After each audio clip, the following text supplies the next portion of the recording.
without further ado, the athletic director of your University of South Carolina Gamecocks. Ray Town. Keep your seat. Keep your seat. Thank you, Tommy. I'll be brief, but I want to make a couple of comments. First, many of you guys have heard from Clyde Wren. You might not have known who he is, but where's Clyde? Stand up, be recognized, Mr. Wren. Clyde, some of you guys have gotten to know Clyde. He was here many years ago on the football staff, and then he went away for a year with Ellis Johnson and Southern Miss. And then when he finished his tenure there, he came back and we hired him in the athletic department to do a lot of different things. He helped us in fundraising, but he also helps us bridge the gap with former athletes. And I know that Kyle was a tremendous assist in getting a lot of you guys to come back, but that's a big deal for us. And I know that your lives take you in different directions, but we want you to always come back whenever you can. This is your school, this is your team, and this is your place. And there are a few guys here that I told you that you'd get to play here. Smoke, you played here, we played here, remember? Yeah, when it was construction site. I got you out here so I could uphold my end of the deal. But we got this beautiful stadium because of what you guys have done in here. And some of you had a chance to live it and experience it in a big way here, but you guys have helped us get in this position. This was part of the plan all along, and it's made a difference. And, because of Scott Wingo, I had to get out of coaching. It drove me completely out of coaching. But, I love the opportunity that you guys created in having a facility like this. And that's one reason I'm in this position today. I want to help all the other sports to have the kind of facility that gives them a chance to compete at the highest level. It's not an easy path, but we're making progress, and we're going to do that.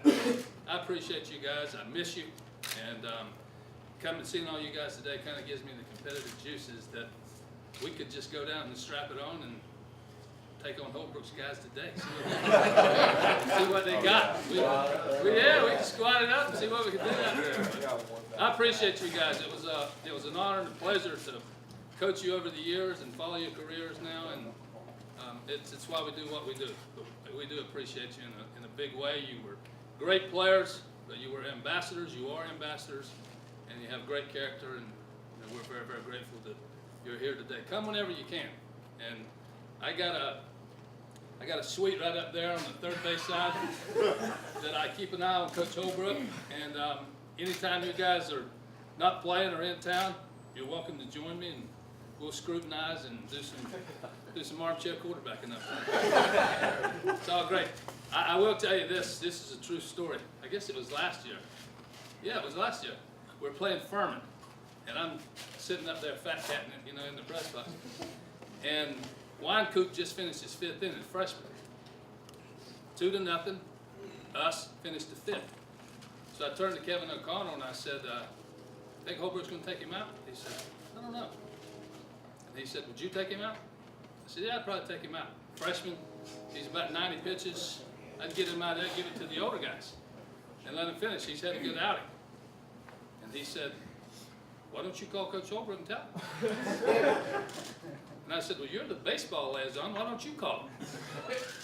And he said, well, I'm not the baseball guy. I picked up the phone. I said, hey, get Holbrook. Take that kid out. He's had enough for today. He starts screaming and yelling. I was laughing my rear end off. But they took him out and he won the game 2-0. But it's all good. It's great being on the other side. You're never wrong. All those times I didn't know whether to bunt or hit or steal. I think you bunted 56 times as a freshman or something. He was there. He got on base every dang time, so I had to bunt every time. That's it. Reese came to us. He was in camp one year. I think you were about the 7th grade. And he said, hey, I'm gonna be your shortstop. I'm gonna take Drew Myers' place. I said, sounds good. So that's how he became the shortstop. It's pretty good though. Yeah, so. But I miss you guys. It's great to have you here. And like I said, I hope I'll get the chance to continue to play for a long time. But this is your school, and you're always welcome here. Come whenever you can. Coach Holbrook, you wanna? I'll tell some good Coach Tanner stories. Oh, they're expired. That is unbelievable that y'all came back. And thanks so much. I can't, for Witt and Jackie and Rother and Price and Marjorie, the guys that I was lucky to be in the same dugout with. I can't tell you, not a day goes by when I don't think every single day of that feeling that I got when Wingo got to third base in Omaha. And Wingo looked at me and said, "We're getting ready to win this sucker, Coach. We're getting ready to win this sucker." And I got Coach Tanner yelling at me in the dugout saying, "No matter what, send him. No matter what, send him." He got Merrifield at the plate, who hits flare after flare to second base. And I'm like, "Okay, I'm going to make a rear end of myself. I'm going to Wingo, trying to win a national championship because Merrifield's going to hit a flare." And but lo and behold, we stayed on top of that sucker. And the things that have happened at this baseball program that I've been able to experience because of you guys, lifelong gratitude. I mean, I can't thank you enough. From Walker hitting the home run against Coastal Carolina and the home run against UConn, to Roth just out pitching first rounder after first rounder on Friday night, to Jackie being Jackie both offensively, defensively, the game-winning hit against, or the game-tying hit against Oklahoma the very minute that Baylor Till passed away. Marzilli roaming the outfield, and we called him Mr. May here because he'd hit about 200 until it got warm, and then when it got warm, he would just wear it out. And Westy doing the things, and Webb, playing such a significant role in our team last year. Just incredible moments took place, and never forget Marzilli's freshman year here. He got doubled off, as many of you former players know. Coach Tanner's pet peeve is to get line doubled off. That can never happen. That can never happen. And I'm trying to figure out Coach Tanner and the type of, what he does to push all the buttons. And Marzilli was in a pinch running role at that time, about the 8th inning. He'd been doubled off 3 times previously. And we're getting ready to pinch run somebody. And he didn't have anybody to pinch run but Marzilli. And right before Marzilli goes out there to pinch run, he goes, "Evan, you come back here. If you get doubled off this time, you take your rear end," and he didn't say rear end, "you run it through those double baits out there, go I-95 north, and we're going to send your crap to you." And I'll never forget those moments. From the time we got back from East Carolina, Coach Tanner has a way of predicting how our season's going to go, except this one time. In 2010, we started out the season losing 2 out of 3 to East Carolina. Never seen him as mad as he was that when we got home. And the temper tantrum that he pitched that night in the locker room, it was fair. It was fair. And I'll imitate that in a minute. To the next weekend, we lost to Clemson. And on Sunday, Clemson beat us 19-6 here. And many of you don't remember, the next game we're playing on Tuesday is Valparaiso, one of Coach Tanner's former players, and Valpo's beating us 3-0. I'm standing beside Coach Tanner in the dugout. I know that he'd always guessed pretty much right how many games we were going to win a year. So I'm just standing beside him. Things weren't good. We lost the season opening series, lost to Clemson, they embarrassed us here, and losing to Valpo. And Coach Tanner looked at me and goes, "I'm sorry I brought you here. Experience this." I was like, "Coach, what are you talking about?" He goes, "I knew it was bound to happen. I was due a horse crap team." And it looks like we have a horse crap team. Lo and behold, that team went on to win the national championship. So things like that can change on a dime. But we had some incredible moments, I remember when I got back, I was driving into work after we lost it 2 out of 3 to East Carolina, and I was listening to sports talk radio, and a fan called in and said, "I think you could put Mariano Rivera in a Gamecock uniform, and he'd find a way to blow the game." And because we don't have a closer, I think we'd had some trouble in the bullpen the last 3 or 4 years.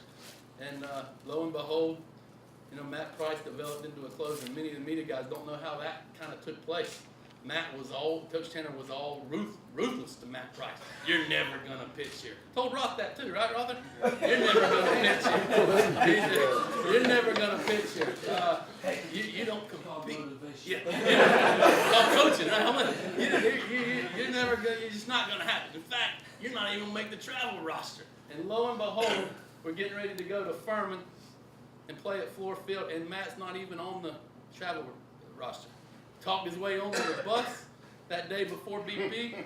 He experimented with the slider grip. The rest is history.